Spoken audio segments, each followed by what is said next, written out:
So hello everyone, this is Crew Cut, which is a very interesting format where Jim has chosen to turn the spotlight around from the actors to the people who work behind the scene. I loved it. Very happy to be here for the first time with Mr. Nitin Baid, who is an amazing editor. Razi, Gully Boy, Rocky or Rani, Masaan.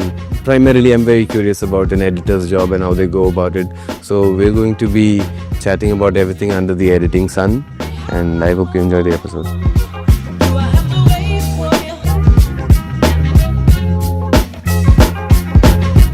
So, hi Nitin.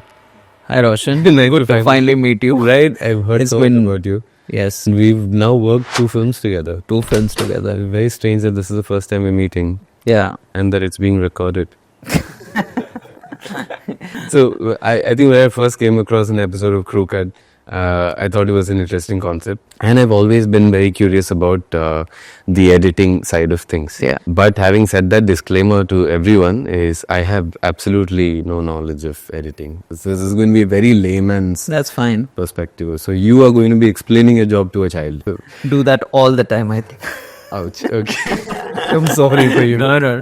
It's like it took my dad like a long time to realize what I was really doing. And I think after I won my first film fair, he understood, okay, there's this film is shot in this manner and then there are lots of angles, lots of things.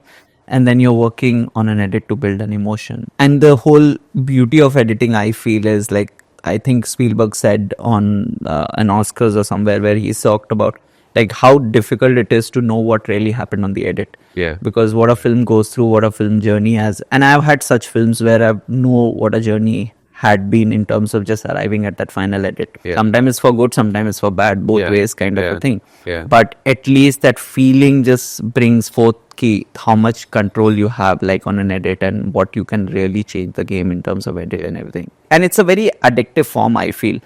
Everyone feels they can direct. Everyone feels like they have this story to tell. Yeah, but not everybody feels like they can edit. Yeah, editing is a rigorous process. I think when I started editing, I really enjoyed it because my first film which I did was Gangs of Wasseypur as an assistant. That's the film I wanted to work on. Right. Like when I just walked out of film school, I was there at a workshop in South Korea, which was under Abbas Kiarostami and some other people and all. The first thing I was like, I just hope I get Gangs of Wasseypur because something about it felt very interesting to me. It was like a 2-part epic drama and somehow I got a call from Shweta and saying, do you want to work on this? And I'm like, okay, that's what I wanted. And that 1 year was like a very interesting 1 year. It's like filled with ups and downs, but very beautiful. Like we would spend our whole days in that office. Like me, Neeraj, Anubhuti, and there are lots of other people who became filmmakers, Vicky, everyone like Varun Grover, all of them who are working in Gangs of Wasseypur today are doing lots of stuff and everything. And that's where it all started for us. And what a brilliant film to start off with. Yeah, that film had its like, it was supposed to release in a certain period of time, then it expanded and edit was also a long journey. So that taught me in terms of like the idea of patience, in terms of like, this is what it is. Right. Editing is pretty much having that patience. If you are very like angsty and everything, then it's definitely not the job for you. I guess that's something the industry teaches all of us. No? At the most unexpected time, it will teach you to be patient. Totally. So when it's someone else's film that you're editing, so do you start off by reading a script and getting a sense of the story in your mind and then trying to fish for that in the lineup that you get? Like usually with any film, it starts with like lineup. I don't get like a lineup kind of a thing fully. Like I'll sit on scenes itself. Maybe my assistants and associates will do like a pass on the scene and then I'll sit on the scene. Right. Because that's the rigorous part of it, which I hate it. But the problem is you have to go through it. It's almost like when you first write on an empty page of paper. It's like the process hateful, but as you sort of finish that one draft, and then you're like, now I can see it. Or at least now I can start working on it again kind of a thing. And that's where it starts. For me, the fun process starts. It's like once you have the lineup. Do you only look at the okay takes or do you also I don't think it's just for the okay takes or anything. Like you sort of look at everything. Like if I'm cutting Darlings, I'm like, if Ale has done something or you have done something. Like I remember cutting your first scene where you come to sell the stuff to Shefali. Yeah. I was really impressed because we were all in the edit room and we were me and my assistants and I'm like, yeah, the Roshan has done really nicely and everything. Because I was very stressed. Because the thing was I was like, how will you catch the Hindi? Of course, I've seen Choked, but like the nuances you sort of brought in kind of a thing. That scene eventually became really small in the edit. Right. So is it a process where you're looking for the story that you already know is the story of the film, or is the story that the director wants to tell, or are you rediscovering the story through the rush? I feel it's a mix of both. Some directors have a very meticulous approach. It's like I will be just a person who's giving a direction in terms of making it happen, but sometimes it's like a very elaborate process where we are discovering things as we are going along. Like Gully Boy, we had like a very interesting experience. It has this opening sequence which is in the deleted scenes now. There's this opening sequence where Ranveer wakes up and he realizes his friend has passed away. There's a whole sort of funeral that happens through it, and then you end up like going all the way to him writing poetry for his friend. First time I saw it, I'm like, should he write poetry for his friend whom I don't know, or should he write poetry for his mother whom I get to know through the course of the film? Right. So I remember Zoya was like first time she saw the lineup, it was like, yeah, you are right. Actually, we can remove all of that. So there's an elaborate sequence which was shot, and like Oza was really upset. Is like, mere shots chale gaye and everything, and like, don't worry, we'll give you a showreel and all that. But it's like it's that kind of a thing. So those kind of things are discovering constantly on the edit. Yeah, that's very interesting, because I've been acting in films for about 9 years now. And I've been on the receiving end of, say, a phone call that said, hey, you know what, that particular scene that we all really enjoyed shooting and you really, did well in, that's been cut. And it's taken me some time to learn how to not take it personally and trust that, okay, this is eventually going to be better for the film and hence better for everyone else. There's no point keeping a scene just because we had fun shooting it, or, this is the same experience we had in Masaan, where Vicky crying out like after Shalu's death, and that scene used to be a 6-7 minute scene. I still remember how much Neeraj and Varun, because they were on the shoot, and everyone on the shoot had cried while watching that scene. So there was a lot of emotional attachment. So that when that scene became from 6 and 7 minutes to 2.5 minute scene, because we removed every bit of the monologue and just kept one line. ये दुख खत्म का नहीं होता. And it suddenly felt like his catharsis has happened with just that one line, where he's silent most of the time and just says that one line. But to arrive at this whole position where we made it 2.5 minutes was like a very heart-wrenching process for Neeraj and Varun. Because here he was talking about the Darwin theory, everything as to how the heart breaks, this, that, and everything. And all you needed was just one line. The lesser you speak and the lesser you say sometimes is so effective in terms of editing and filmmaking itself. So you see the footage multiple times, then you see the scenes, different versions of it multiple times. Subconsciously, whatever's gone into it or whatever was created is in you. How do you make sure that you're not losing objectivity or that you're not being desensitized? And how do you just trust that, okay, emotionally this is going to work for an audience as well? So I feel I go with my first instincts on anything, and that first instinct is when you're watching the stuff itself. But like I'll see, oh, this scene will go shorter, this scene won't even. So you have a very clear instinct at least, and overall the experience helps you. You know the pattern in terms of how to tackle certain situation and how to tackle certain performances. So at a instinct level, that's the first thing. The second stage is when I actually open the film to new people. It's when I see the film through their eyes. It's like these perspectives is where I feel for me is whether instinct, and then the second stage is looking through different people's eyes. And then just keep discovering as to what is it that I'm trying to chase. Because you also need to know at which point to cut off. Because it can be endless. Sorry. How do you know when to stop? You can do anything. Like one extra look, an extra pause here, a shifty look down can change the scene completely. I feel for me, when do you stop is inherently when you know that the look is not the only thing that will make a difference now. It's like, see, there is a larger story that you're going to tell.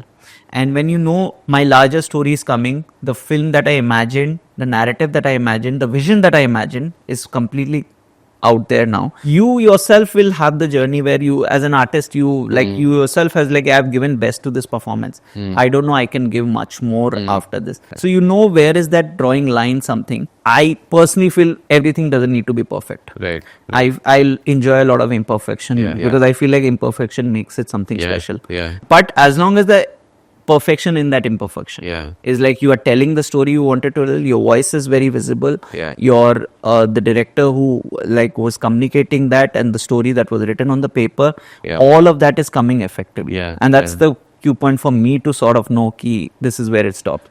So when, let's say when there's a director who has absolute, I've worked with some directors who have absolute exact clarity of their edit while they're shooting, so they don't shoot an extra second, and I like having a little bit of breathing space before the actual moment that we want to capture. So I always ask my co-actor if they can cue me in 2 moments early or whatever. I noticed that when I asked that, this particular director was only rolling a second before the reaction that he wanted, and he will cut immediately after, and I can hear the soft roll. Cut. So when you get something so sharp, is it stifling, is it restricting for an editor? I feel like it's not restricting. It like if there is a clarity, it always helps. Only thing is, I do feel it always is a fun to get little bit leeway kind of a thing. To explore like to explore a little bit. Like I love directors who just let it go roll on a little bit. That's fun. But at the same time, there's a fun process in this also where you are very defined, but you even then also the problems are very different problems because then it's about structure.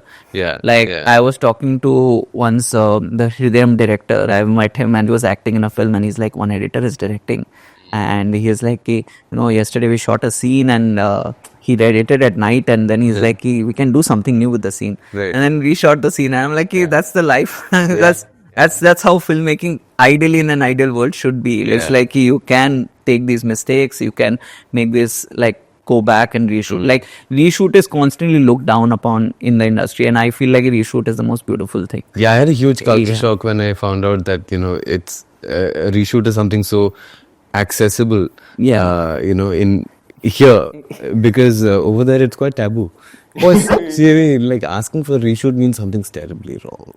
Everyone suddenly put their hands on their forehead.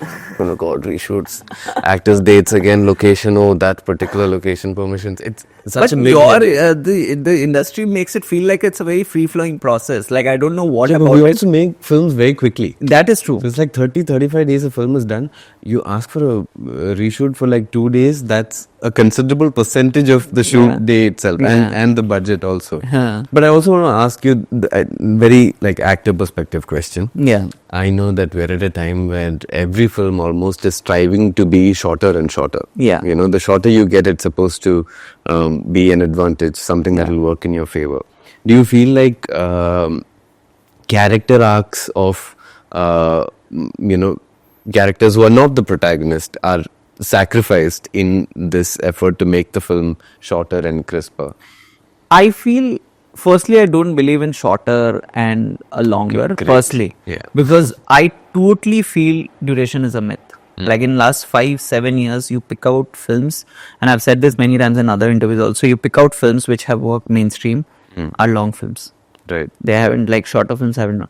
Like you see Avesham, you see Kumbalingi, you see any of these films that are coming from South. It's very interesting how films are looked back there, like in South, like at least Malayalam film industry, and like here there's this constant desire in that 20-30 minutes and the plot hasn't kicked off. It's like, why is the plot not kicking off? It's too slow. And the same people watching a Kumbalingi Nights and everything praising, what a beautiful, like this is so nice and everything is so enjoyable. You feel the world, and the same thing you try doing here, you're like, you have to make the story move. So I personally feel the shorter and everything, these are conversations to make. It's when your film can't hold things, that's when you make things shorter. When you see Fahad in Avesham, you can't have like the madness which he brings on as the character progresses.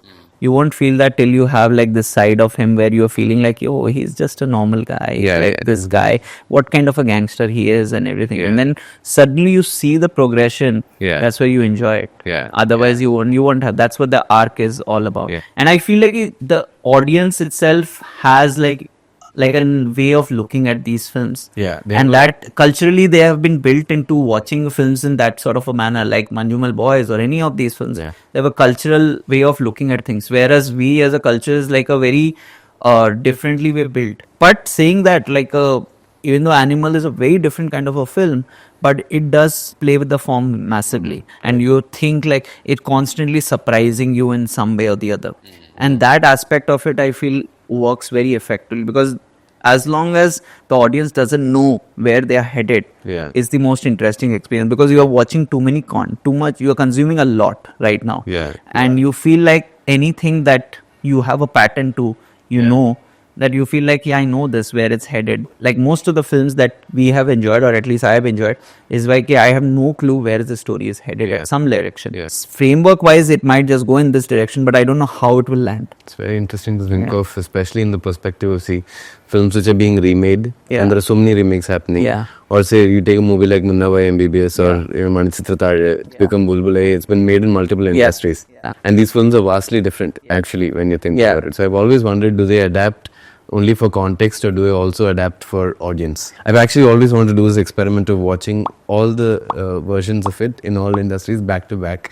And this, Really? You know, just sort of like Actually, taking that's that a very interesting, because that itself will dictate like how a certain industry looks at a film. Yeah. Like how Tamil film industry looks at a same film, and a Telugu film industry is looking at a certain film. Like a Bhool Bhulaiya, where you're constantly being told this is 1, this is 2, this is 3, this is 4.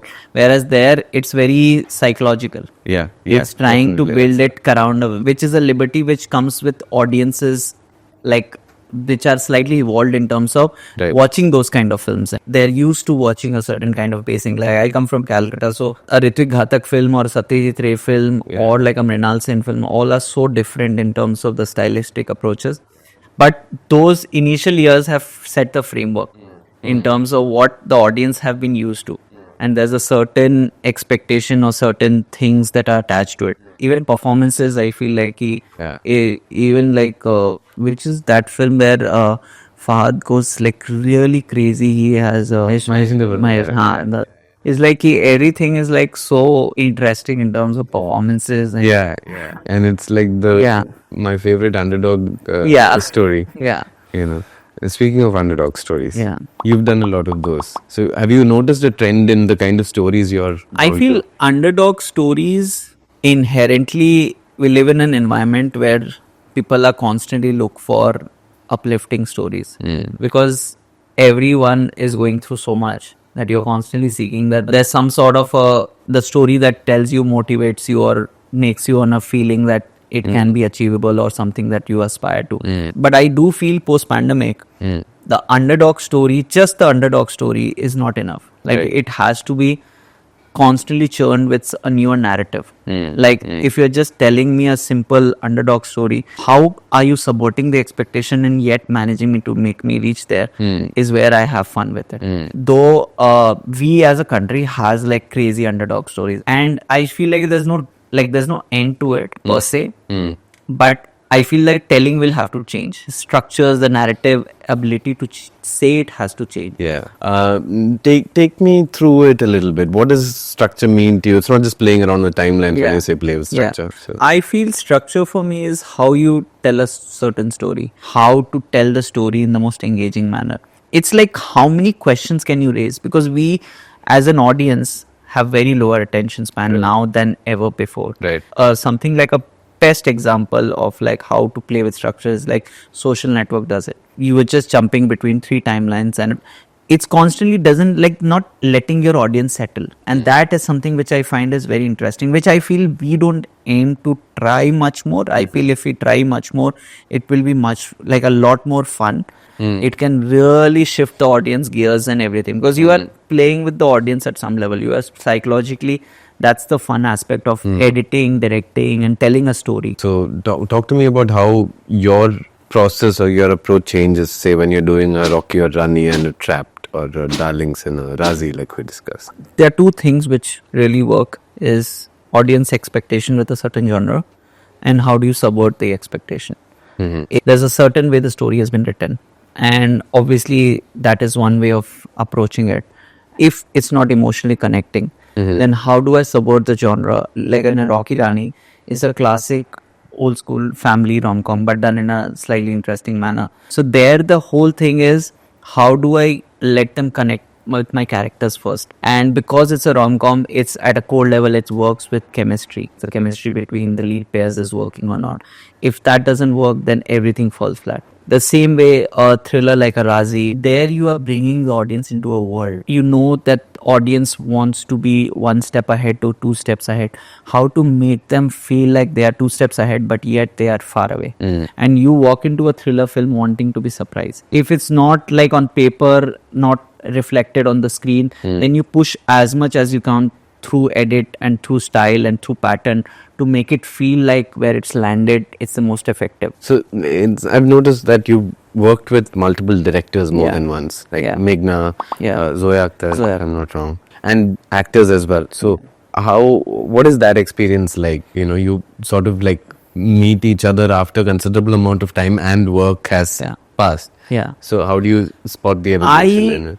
I feel what happens is when you work with a certain director twice or thrice, there's a definitely understanding that works. It's like that comfort is always established where you understand the person very effectively. Right. And as you sort of evolve in filmmaking, you want people who understand your vision.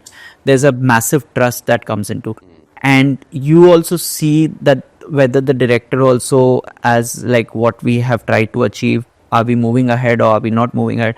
There's like an actor like someone like Vicky, whom we worked on Masaan together, and like seeing him from Masaan to Razi, it's like amazing, because I still remember first time cutting that Vicky and Shweta Tripathi scene, and they are just like doing their first scene, and this was the first date they go for in the film. So I've cut that scene and I've come down and we are sitting and we're all chatting, and because he's like the first time he's acting and he's very excited and he wants to know what is it feeling like, and both of them are very excited because it's like a film first time they're doing kind of a thing.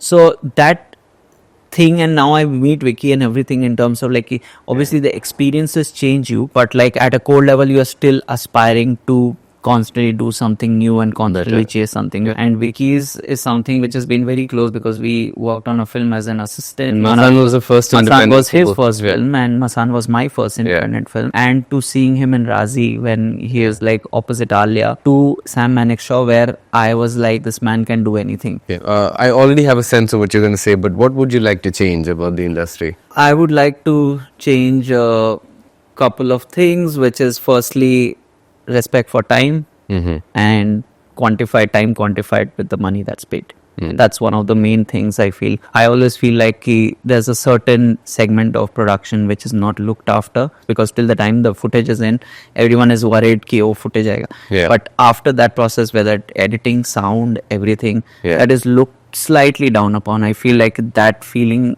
has to change massively. I fully agree with you. So how do you keep your skills sharp is something I'm interested in. Technology keeps changing. So how do you keep up with it? Like I feel I'm constantly looking for answers for myself as to what are the newer ways to tell story, or even like what are the newer forms of storytelling that's happening. It's the inquisitiveness, that's the main thing. That's true. It's just the curiosity about the world around us and the people around. But I've not been into technology at all. So technology you will get to know, and something you say, like I was just showing Jim about like how he was talking about he's doing a Telugu film and he's like learnt all the lines and everything. And then I showed him this AI clip where a scene from a certain show is like dubbed in varied languages, and he's like, why am I learning all these lines and everything? And I was like, it's so beautifully done, and I don't need to learn the lines, I can just say my lines in English. That's where technology helps you, is suddenly find solutions and you're like, okay, it can actually save a lot of my time. What would your advice be to a young editor? I feel first is patience, and secondly I feel just having something to feel and say. That's the core thing. When you read a great book, when you hear a music piece, it makes you feel something. It makes so having something to say, even though if it's editing also, you having something to feel and say, that will dictate in your work, and that's very important. Great. Yes. That's it, I guess, then. Yes. All the best. Thank you so much. Everything you're going to do, all the films you're going to make and edit. And yes, likewise, I feel looking forward to editing more of your stuff, and maybe hopefully direct you someday also. And we are excited for our Ullaj release. Let's release, yes. So I think the interview will come much after Ullaj release. So hopefully we'll know the fate. What officially are gonna be. Yeah, but anyway, in case you need the plugin, there's the plugin. Yes.